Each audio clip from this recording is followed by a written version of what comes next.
Hello students, myself Jinali Shah welcomes you on behalf of Saraswat International Academy.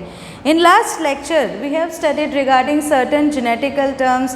We have also studied regarding the historical background related to genetics.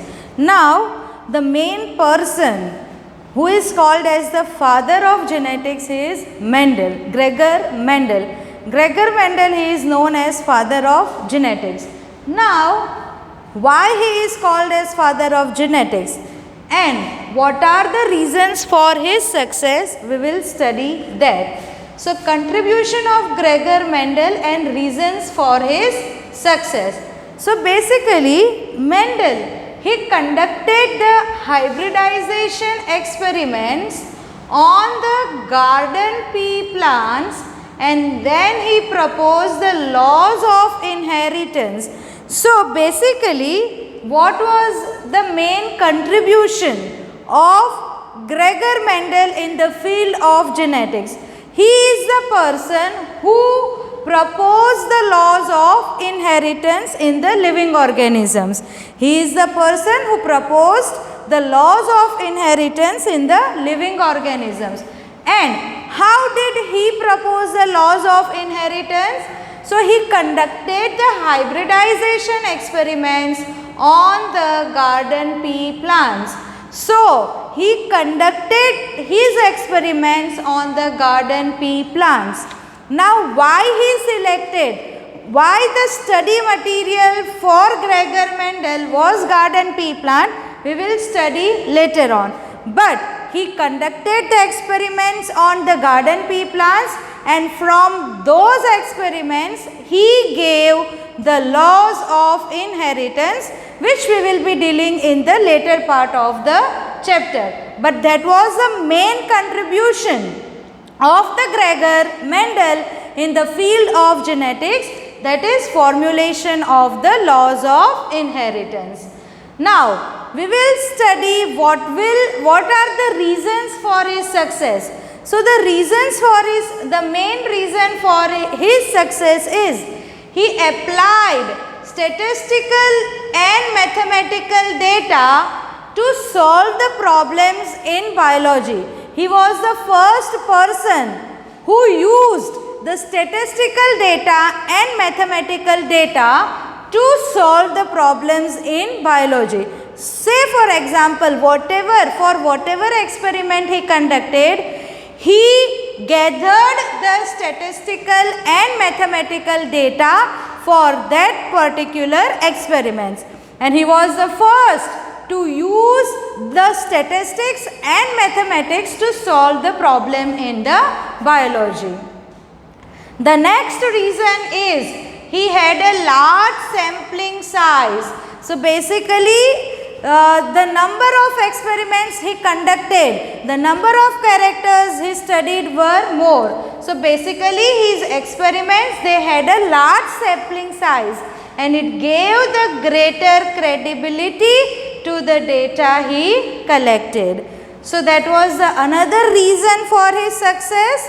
Now, the next one is the confirmation of his inferences from the experiments on the successive generations of the test plants proved that his results pointed to the general rules of inheritance rather than being the unsubstantiated data.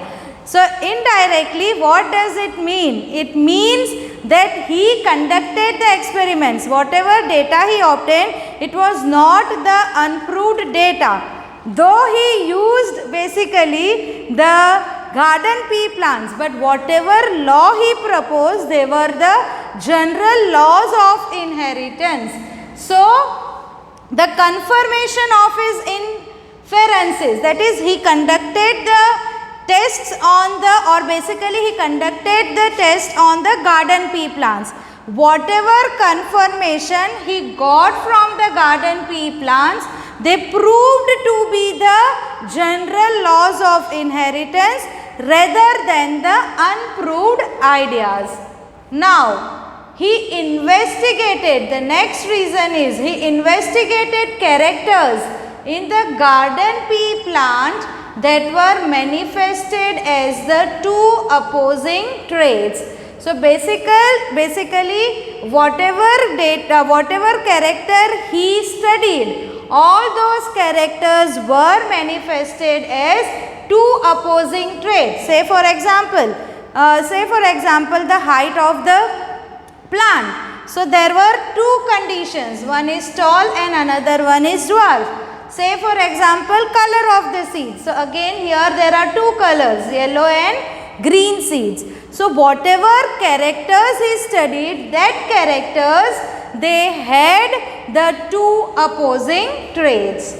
And as all the characters which he studied had two opposing traits, it allowed him to set up the basic frameworks of the rules governing the inheritance.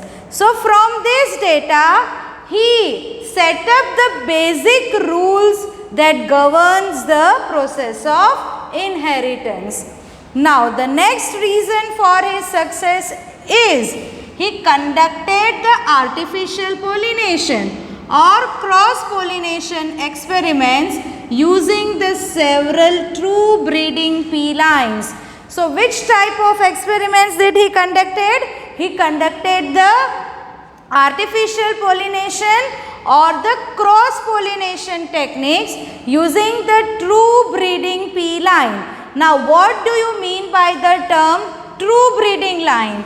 So basically a true breeding line is one that have undergone continuous self-pollination, shows the stable trait inheritance and expression for the several generations. What does that mean? It means that a true breeding line in a plant is a condition where a plant on self-pollination produces the offsprings with the same trait. What do you mean by a true breeding line? A true breeding line, it means a plant on continuous self-pollination produces the offsprings with the same traits for the several generations. Say for example, a plant with a purple flower can be considered a true breeding if its seeds raised by the self-pollination produces all the plants that bear the purple flower. Listen carefully. What is a true breeding line? A true breeding line is a plant which on self-pollination produces the plant or offsprings with the same trait. Say for example, a plant with a purple flower can be considered a true breeding trait, or it can be considered a true breeding line if the seeds raised from that particular plant produces the plants with the purple flower. So in the simpler way, we can say that if a plant is having a purple flower and if its next generation also produces a plant with the purple flower, then that would be considered as a true breeding line. So a true breeding line is one that have undergone continuous self-pollination, shows the stable trait inheritance. That is, it will show that particular trait only, and expressions that trait would be expressed for the several generations. And the last reason for his success is he selected 14 true breeding pea plant varieties as a pairs which were similar except one character with a contrasting trait. So basically, how many traits did he studied? He studied 14. That is, he conducted the experiments on the 14 true breeding pea plant varieties. Now, out of these 14 true breeding varieties, these 14 varieties, they occurred as pairs. How many pairs? 7 pairs. Why? Because for a one character, it was having a contrasting trait. Say for example, I consider a character as a stem height. So this stem height or the plant height, it could be either tall or it could be dwarf. So it means a plant, it could be either tall or dwarf. So for the total 7 characters, he studied 14 true breeding line, because for each character there are 2 traits. So these are the several reasons for Mendel's success. The first reason is he applies the statistical and mathematical data to solve the problems of biology. His experiments had a large sampling size, that is, he conducted many experiments.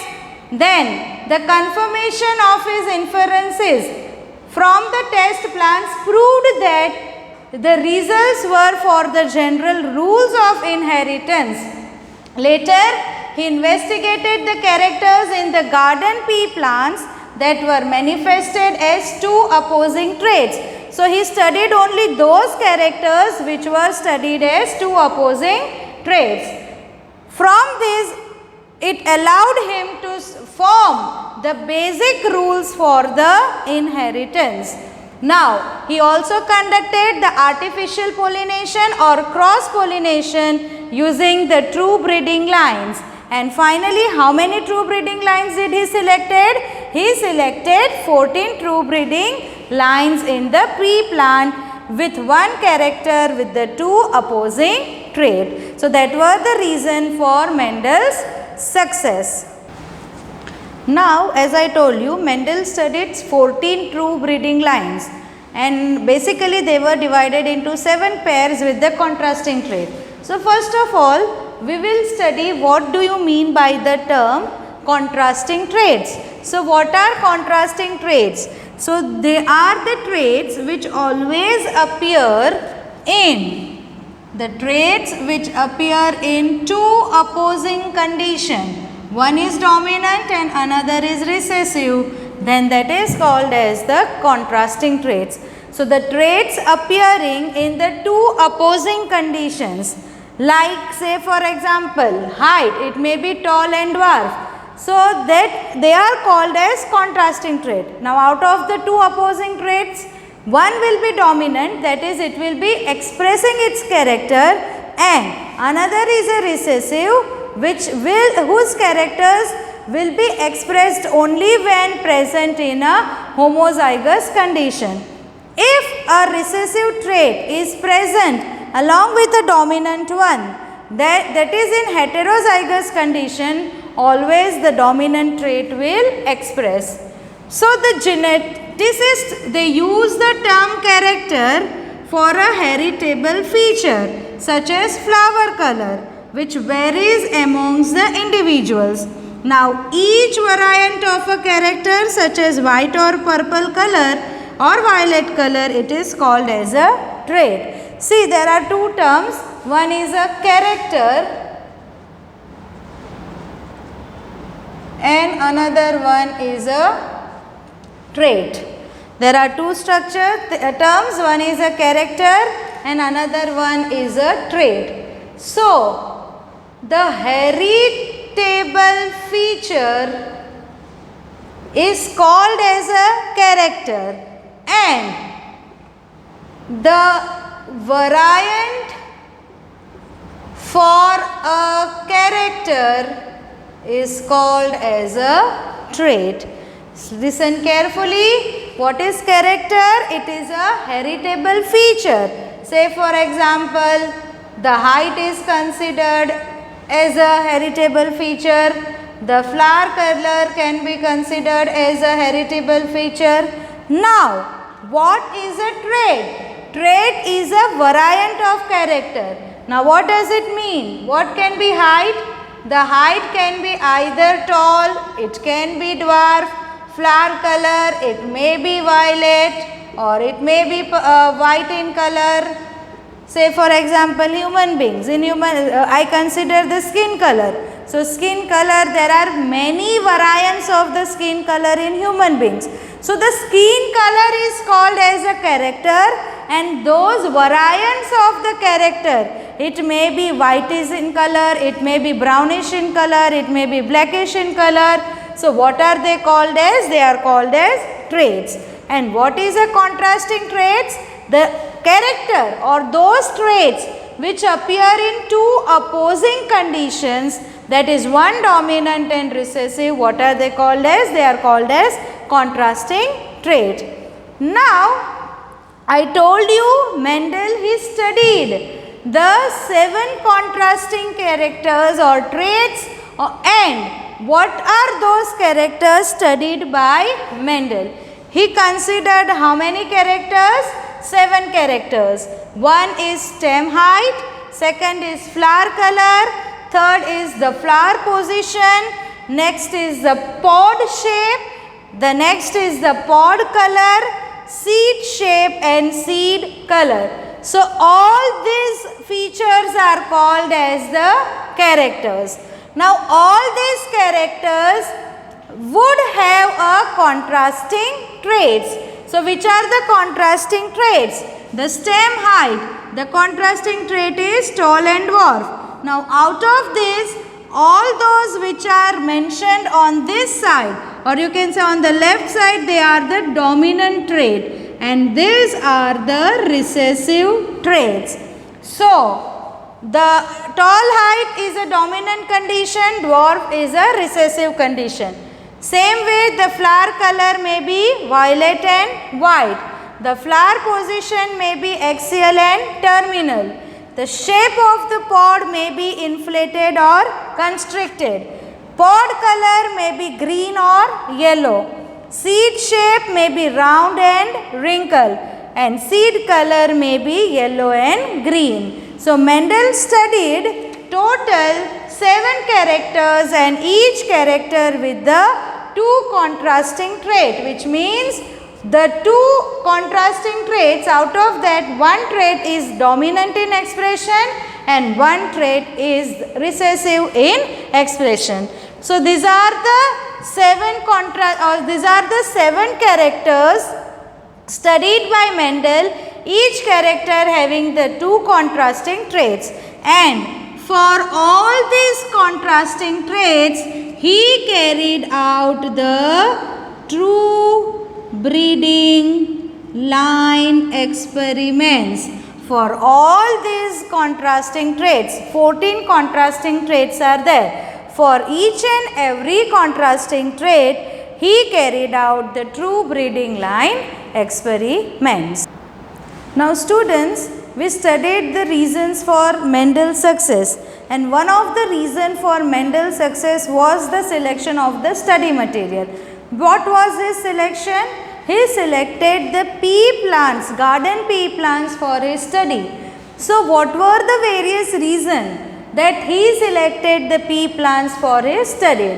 So first reason is the pea plant is an annual plant with a short life cycle of approximately 2 to 3 months. So large number of offsprings can be analyzed within a short period of time. So first reason why he selected pea plant is the pea plant is an annual plant. We know annual plants are the plants which completes the life cycle within a year. So here it is a plant, pea plant is a plant who is having a short life cycle of 2 to 3 months. So within a short period of time, the results can be analyzed. It has many contrasting traits. He studied 7 characters with 14 contrasting traits, but there are many other contrasting traits too. The self-pollination is present in pea plants. So naturally, the pea plants undergo the self-pollination process. But to carry out hybridization, cross-pollination is required. So cross-pollination can also be performed in the pea plant so that the hybridization could be possible. These plants are very easy to cultivate and they produce many seeds in one generation, which helps in drawing the correct conclusion.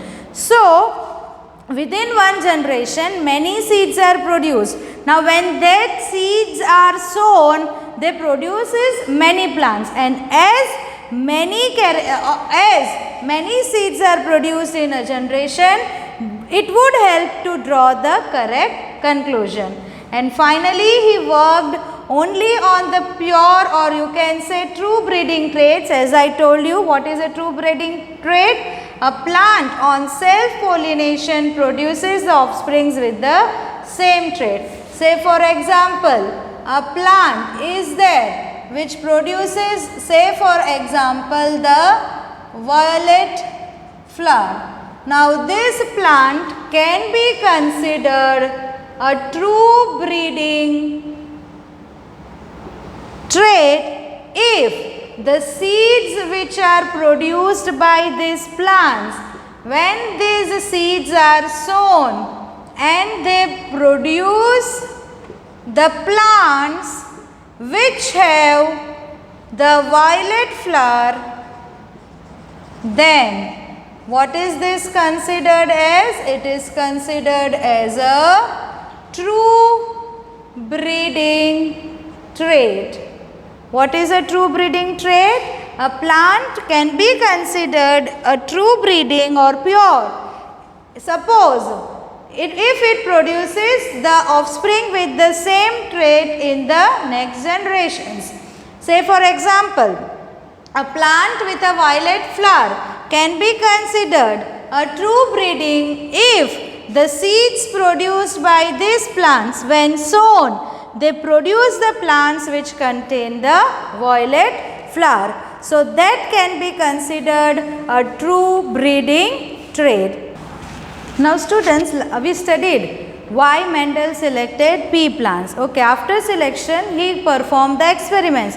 So what was the technique performed by Mendel? So basically he developed the technique of emasculation and bagging for hybridization in pea plants. So basically naturally the pea plants are self-pollinating plants, but to carry out hybridization in pea plants there is a requirement of cross-pollination. So for that what did he develop?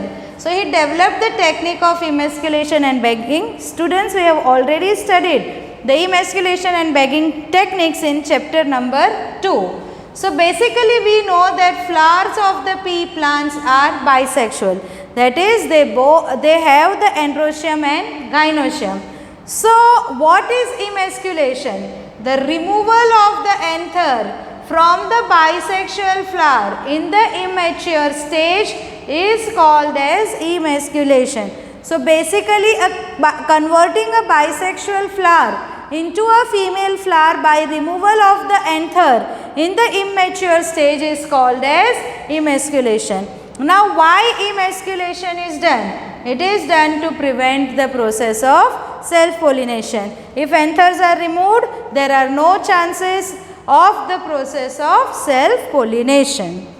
Now what is the next step? The emasculated flowers are covered by the bags.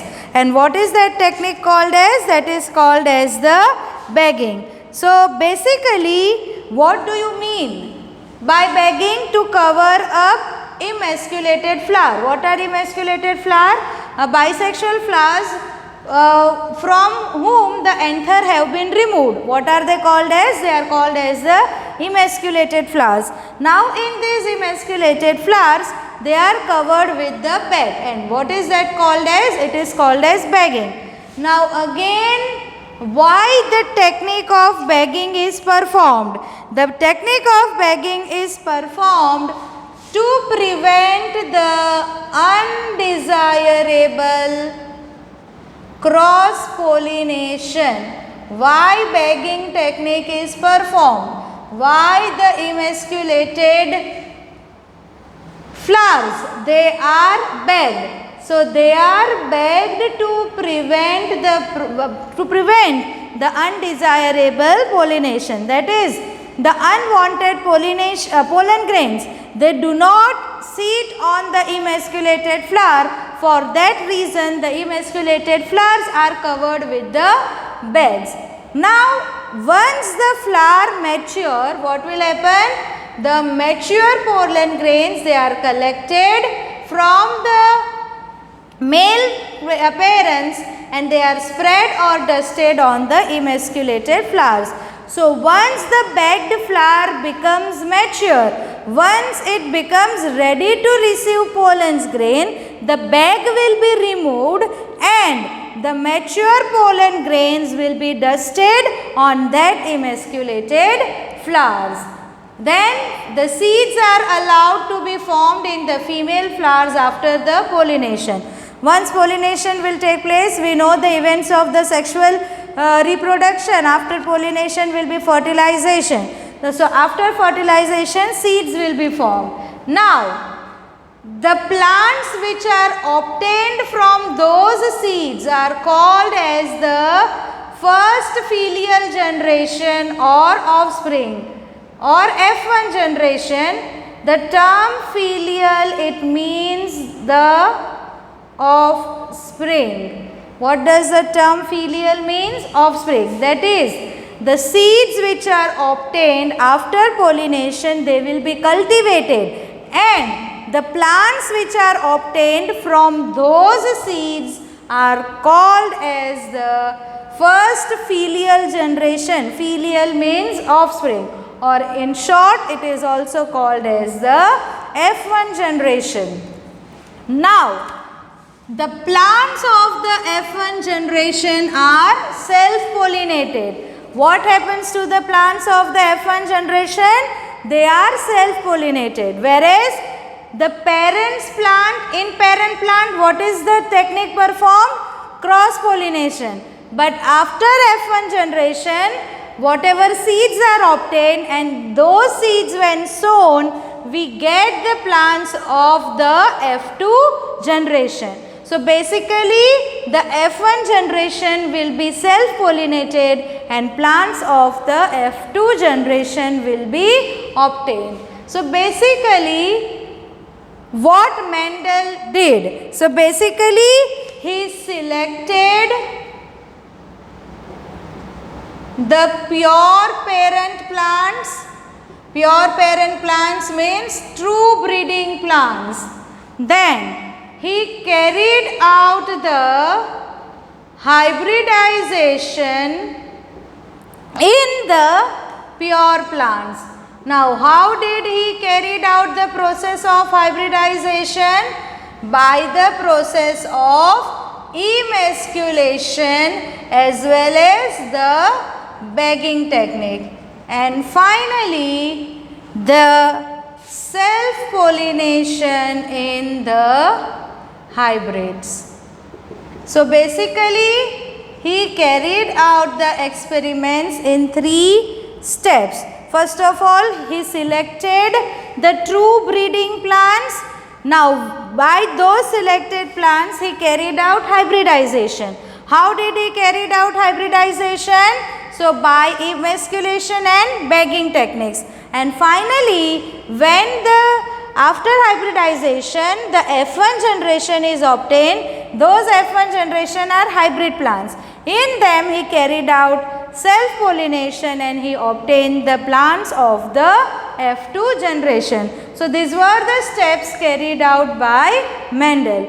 How was hybridization carried out? So by emasculation and bagging. What is emasculation? Removal of the anther from the bisexual flower in a immature stage. When I say immature, basically it will be in the bud condition itself. So this was a technique performed by Mendel. What was that? Emasculation and bagging. We know that the flowers of the pea plant are bisexual. To carry out cross pollination, to carry out hybridization in them, what is to be required? First of all, we need to prevent the self-pollination. So how the self-pollination could be prevented? So converting a bisexual flower into female flower. How it is carried out? By removal of the anther, and technique is called as emasculation. Now these emasculated flowers are covered with a bag. The technique is called as bagging. Why are they covered with the bag? To prevent the undesirable pollination. After that, when the emasculated flower becomes mature, the pollen grains for the male parents, they will be dusted over the emasculated flower. Seeds would be allowed to form. These seeds would be sown and plants will be obtained. So, plants obtained from such seeds are called as first filial generation or F1 generation. And finally, the plants of the F1 generation will be self-pollinated and the F2 generation would be produced. So, basically this is the technique performed by Mendel. The next part of the chapter we will be studying in the next lecture. Thank you, students.